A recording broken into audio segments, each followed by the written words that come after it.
Hi guys, Gina here. Cleans by Jeans, Gigi, Gina, whatever you want to call me.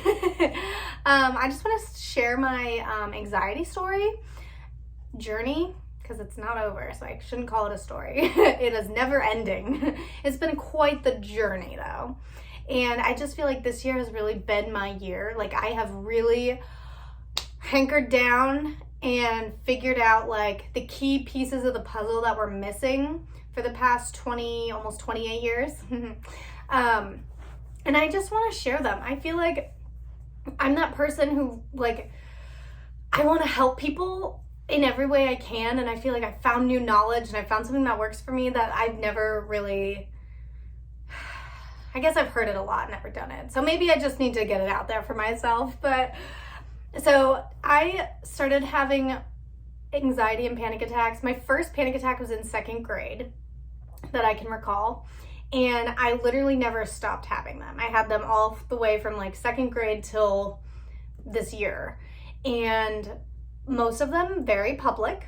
I could count on every hand and toe around everyone I know. And that's how many I've had in public, at work, at the grocery store, at public parks, and in the middle of the neighborhood where people are all outside. Panic attacks have been a huge part of my life. And, excuse me, I think for the longest time I was in denial that I had control over them. Hang on. Okay. Sorry, my dogs are barking. I just thought they were going to be a part of my life forever and that they wouldn't get better, and I was just going to be known as the girl that cries a lot, and I would be the girl that pulls over on the side of the highway because she can't breathe.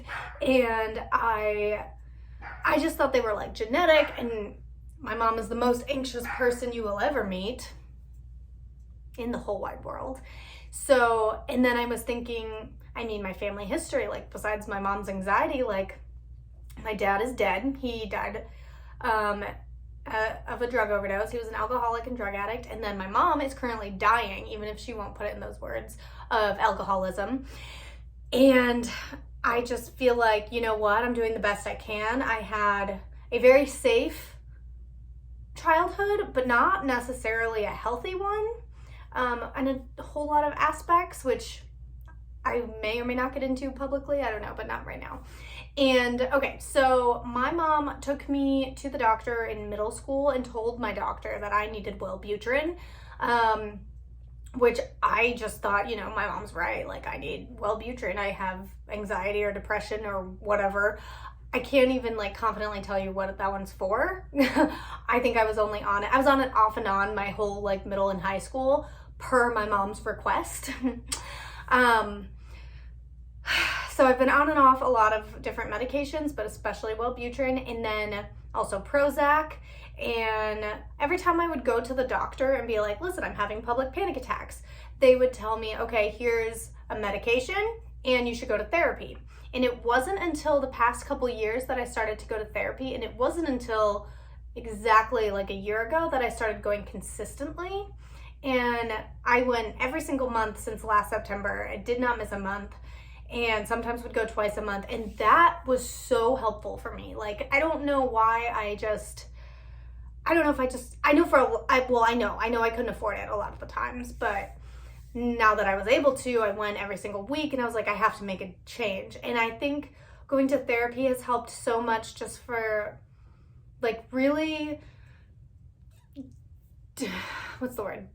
Deep diving into my childhood and realizing all the things that I will never do to my kids when I have kids someday, and all the things that I have gone through that I didn't really realize were traumatic. And that could, I digress, but I learned a lot about how I was raised and myself and my parents and why I have such a bad anxiety. And so I did that, and that helped so much. And then just the past, this year, 2021, I quit my job in June, and luckily we were financially stable enough to let me take 3 months off. So I've taken the summer off, and it didn't start out I'm on a mission. Like, it started out like, oh, I don't have to work. I can sleep until 12 and I can like go walk my dogs or play with my dogs, and then I can go grocery shopping, and then I can drink and go to bed, or I can get high and go to bed. And I did that for not super long, maybe like a week or two before I was like, this is not why I quit my job. This is childish. So it wasn't a very long period of time, but I did go through it for a little bit. And then I realized like, yo, this is probably the longest hiatus you will ever take in work. So why don't you make the best of it, jeans? And I did. So I didn't like, the past 2 weeks, I have really, really gotten strict on myself. But over the summer, I have like, I guess my first priority was exercise and working out. And I made it like, you cannot miss your scheduled workouts. And I make my own programs, so I know when it fits my schedule. So there was no excuse for that. Like, I don't have any other obligations, and I make my program. So I can be like, okay, you're gonna work out 5 days this week, and these are the days, and this is the workouts, and you don't have any reason not to. So you cannot just say, I don't feel like it. And I didn't. I like was able to keep myself accountable for that. And it helped so much. Like, I don't think people realize, and maybe it's just me, maybe I just didn't realize, but I don't think people realize, like, when you tell yourself you're gonna do something and then you do it, and you do it for like weeks or months at a time, like the pride you get from that. Like, I was proud of myself, and like, yes, I lost some weight, but that wasn't actually the goal. I had a goal weight in January and I hit that before I even quit my job, but I digress again. But I just like the checking it off and keeping track of it on the calendar and being like, yeah, you said you were going to do it and you did it. And it was like the accountability of myself. And I was so proud of myself. And I was like, oh my gosh, like you could do so much more. What else can you add to this? And it's been kind of like a domino effect since then. So the working out, check, it's part of my life now. It's always been a part of my life, but it's like more so a part of my life. And I realized that I feel better when I work out, and I don't work out for aesthetic reasons. I work out more for mental reasons. And then of course I do have goals. Like, I want to build my booty because I've never had a big butt my whole life. So I'm going to try it, and it's not going well, but I'm going to keep going. So working out was huge. And just like I said, being accountable, it's been a huge thing. Like, I feel good about myself from it. And then more recently, I think nutrition goes hand in hand with working out. So I think sometimes it comes first. Like nutrition, people are like, I'm gonna count calories or cut my calories or do this kind of diet or whatever. And they do it and they're proud of themselves, and then they get into exercise. And I actually think, I don't have any science behind it, but I think that's a great way to start. I think it's way more realistic to pick one goal and just put your wholehearted self into it.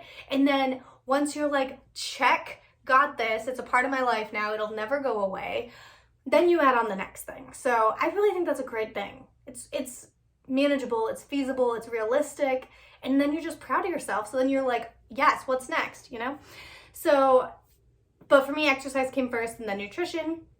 And I'm a nerd. I will research something so hard. I will buy the books. My sister's amazing. She always buys me books. And then I listen to podcasts and I listen to audiobooks and I Google. Google is amazing. And so I learned a lot about nutrition. And I started realizing that animal products basically, like, they don't have a lot of good for you. And I'm going to leave it at that. It's my choice. It's something that I've researched and realized, like, I'm not going to do that. I'm not going to do the animal products anymore. So I don't call myself a vegan because if someone's ordering Domino's, I'm going to have a piece. But when I'm grocery shopping for myself and when I'm out at restaurants, I choose vegan options because they make me feel better. I have noticed a huge spike in energy and a decrease in anxiety. And is it the workouts? Is it the plant-based diet? Is it the combination? It's probably the combination.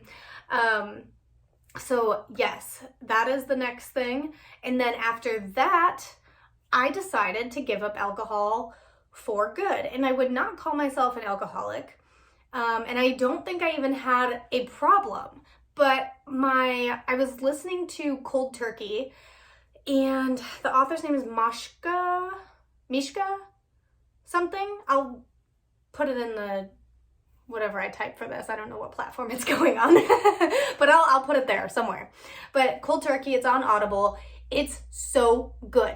I mean, I think in there, I can't quote directly, but I'm pretty sure he says you don't have to have a problem to quit drinking. And I'm like, amen, that's me. I don't want to do it anymore. It's literal poison. And it's just like, I get really passionate about this. I gotta get my words together here.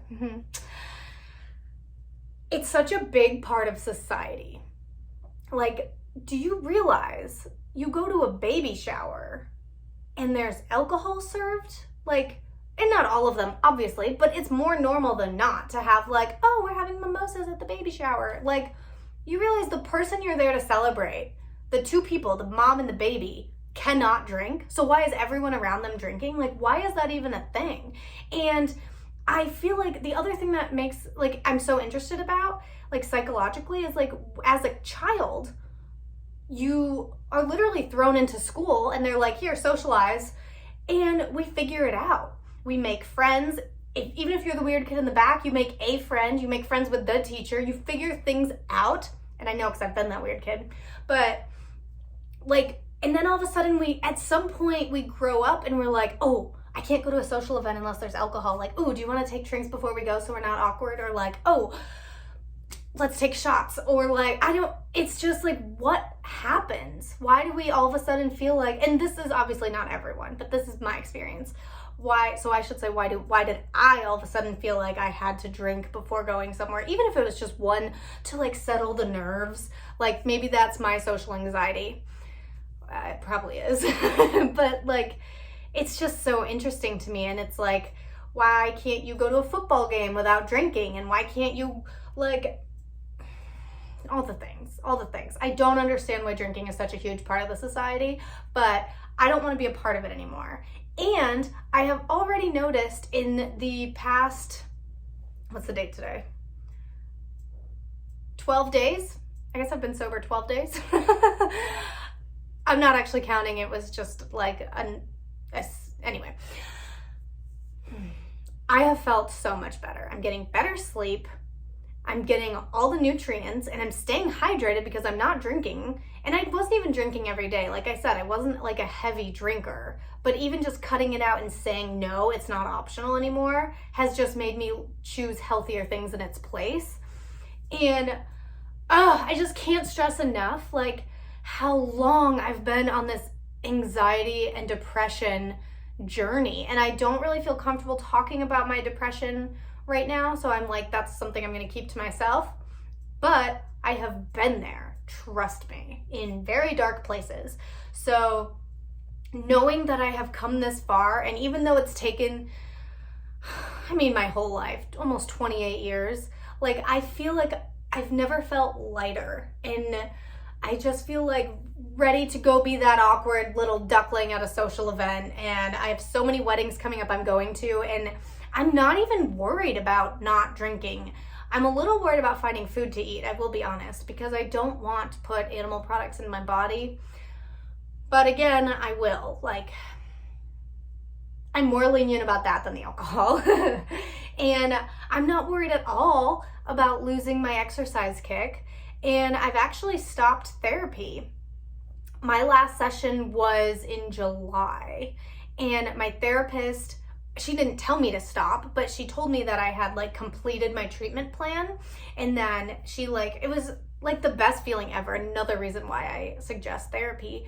But she read back to me like my thoughts and stuff from my very first session, and like what my goals were and where I am now. And even just like hearing that from someone else, not me, was so encouraging. And I just feel like I've gotten so much more confidence in myself.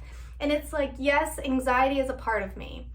Depression is a part of me, and it will always be in my life. But I just feel like I finally like I said earlier, I have the missing puzzle pieces to have more control over it. And like when I do have a panic attack, I haven't had a panic attack in, oh gosh, I can't even tell you the last one I had, but I have had like a couple like really strong like anxiety moments, I guess we'll say, like building up to what a panic attack would be. And I just kept telling myself like, it's okay. Like even if, and I think this is what it was, I told myself, even if you have a panic attack right now, you're gonna make it. You're gonna be okay and you're gonna recover from it. And it was just like the mindset. Oh, you guys, I just want everyone, I just have struggled for so long, and I want everyone to like know that you don't have to struggle forever. Like it's not gonna be easy though. Like it's not easy to work out every day, and people ask me like, oh wait, how do you stay motivated? And I don't. It's discipline. I know that if I miss a workout, I'm going to be disappointed in myself, and I know that it's going to be another domino effect of like, oh, I'm not going to work out today, then tomorrow I'm going to have like leg cramps or something, you know, something always comes up. So it's hard. Change is hard. But if you ask me, staying an anxious, depressed mess is harder. So if anybody has any questions, I'm like an open book about most things, obviously, because I'm posting this on the internet and I'm terrified but excited because I just have grown so much lately and it's great. So thanks for listening. If anyone made it this far, you're my people.